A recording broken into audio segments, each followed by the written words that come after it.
Pew pew pew. Pew pew pew. Pew pew pew. Pew pew pew. Can I go back to Deadly Duck?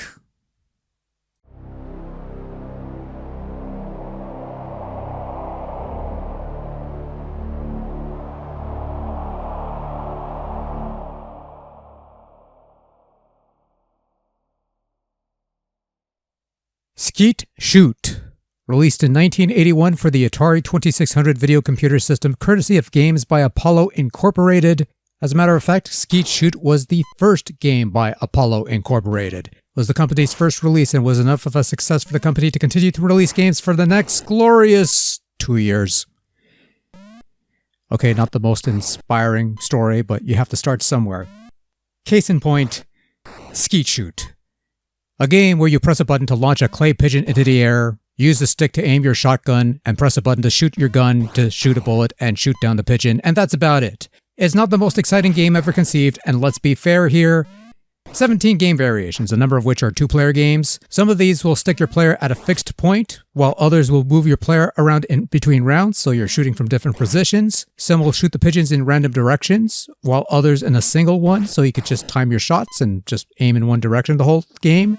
You can use the difficulty switch to determine the speed of the pigeons as they fly, but none of this makes up for the fact that Skeet Shoot on the Atari 2600 is fucking boring! Good lord, this game is boring as shit. Here's the deal. The control is somewhat awkward because you have to position your stick upwards and move it to aim your gun in one of the 5 directions, and it's not always that responsive. You generally have to find that sweet spot, and your shots are ridiculously slow, which means you have to time your shots at the right angle, the right time, the line to blow. And look, each game has you about shooting, trying to shoot about 20 or so pigeons that they launch before we call it a day, and I'm playing through all these variations and I'm falling asleep here. The gameplay is slow and dull, the controls are not quite functional, they don't work as well as they should, and I wish I could say that there's something here that maybe with a bit of work you could have, but I can't find anything. This drained my soul with each passing second that I play. I've played 20 minutes of Skeet Shoot for the purposes of this video to get picture such as it is. I played through all these variations. I played with the Switch, which apparently is supposed to make the game better, but it felt like I aged about 50, 60, 70 years. I'm living in the year 2085, folks, where Atari rules the world according to Classic Game Room. And if this is the sort of thing we're expected to play in that timeline, we're all fucked. It's as simple as that.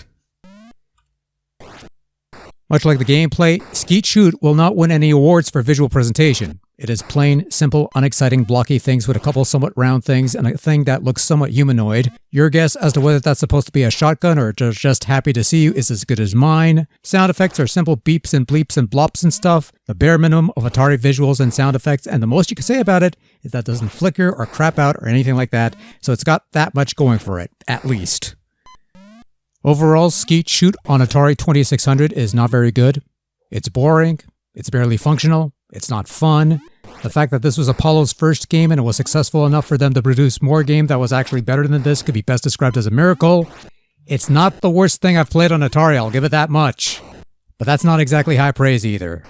So, don't even bother. It's not worth it. And thus we have only one more game left in the pile to go, and if nothing else, it's a somewhat interesting game. But that's for tomorrow, folks.